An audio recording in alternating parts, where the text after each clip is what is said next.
Hey, what is up guys? This is Anthony, aka Batbomb82, and today I'll be doing a review of the DC Multiverse, the Batgirl of Burnside figure from Mattel.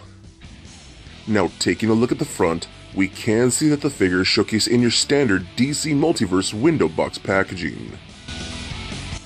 Turning the box around, we can see the Collect and Connect King Shark Build-A-Figure. On the left, we can see that Batgirl is numbered at number 4, along with the rest of the figures from this wave. So with the box out of the way, let's crack this figure open and see what we have inside.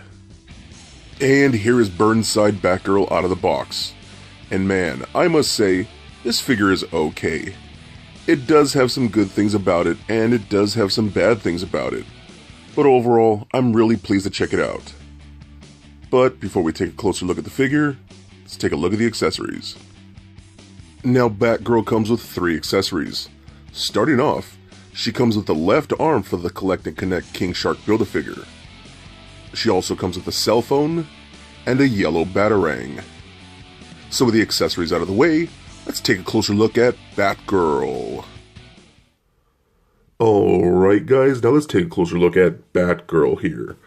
Now, pretty cool figure in some ways, but in all honesty, this figure kind of, it doesn't quite hit the mark for me.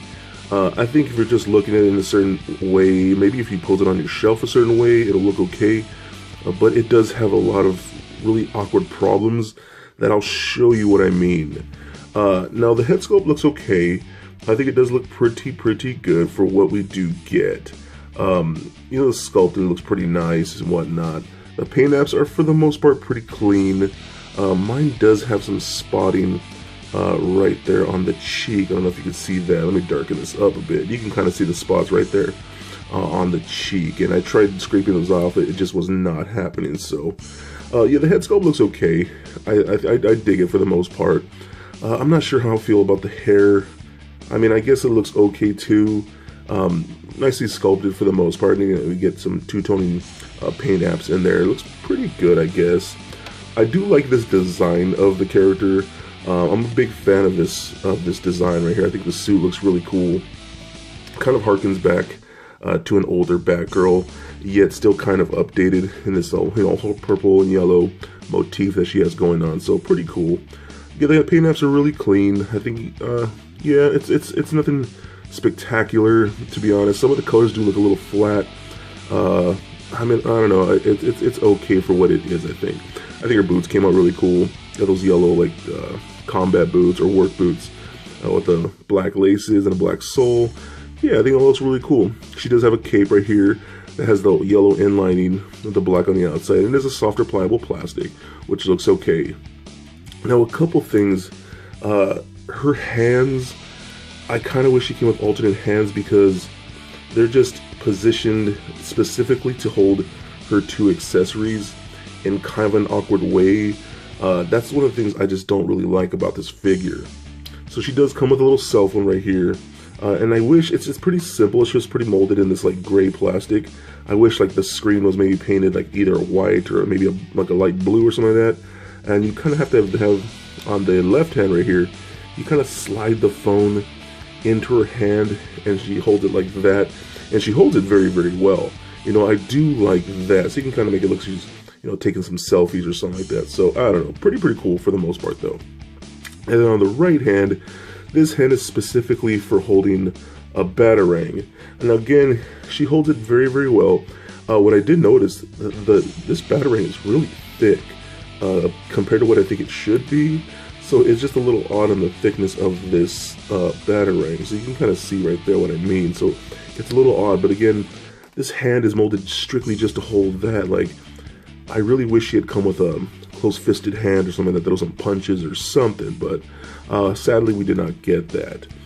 Now, this waist cut right here, where it's articulated, to be honest, for me, is just really ugly looking. You can see a lot of gapping in there. Even around the back when you do articulate it, I just think that's a really ugly joint. They could have done a lot better. They have done a lot better with females in the past, so just not a fan of that at all. Now, one thing I'll talk about as well, she kind of looks like she has a beer belly. Like, look at that shape right here. You can kind of see how her stomach kind of like her breast curves into her stomach, and then it kind of just beer bellies out a little bit. That's not good. I mean, does that look right to you? I don't think the shape of her body looks appropriate right there. I know this is supposed to be like a separate shirt that flares out a little bit, like it's not one solid suit from head to toe. It's like a separate top piece that kind of flares out, but it really changes the shape of the body, which I just do not like. That looks really odd to me. So, I mean, yeah, it's a little disappointing. So let's take a look at articulation now. So the head is on a ball joint, but it does not roll around, but it does turn left and right. The hair is sculpted in a way so it does not really hinder articulation whatsoever. You can look all the way to the sides, no matter what. Does not really go up and down. We've got shoulder joints that can go all the way up and down and out only about that far. Rotation at the bicep, a single bend at the elbow, rotation at the wrist. That ab crunch crunches back and forth just like that. Can go back a little more just like so, which is okay. We do get a waist cut, rotates left and right. Hip joint that kicks forward that much, back not so much. Do the splits about that far, which is okay. Again, with that little awkward cut right there, I wish Mattel would fix that. We do get a thigh cut, rotates left and right, just above the knee. Single bend at the knee like that. No boot cut. I wish we had a boot cut right there for some reason, but I guess we don't need it if we have that thigh cut. And we do get an ankle joint that's going to toe up and down just like that, and no ankle rocker. So overall, I think this figure's okay. Again, this is probably not one of the best figures in this lineup.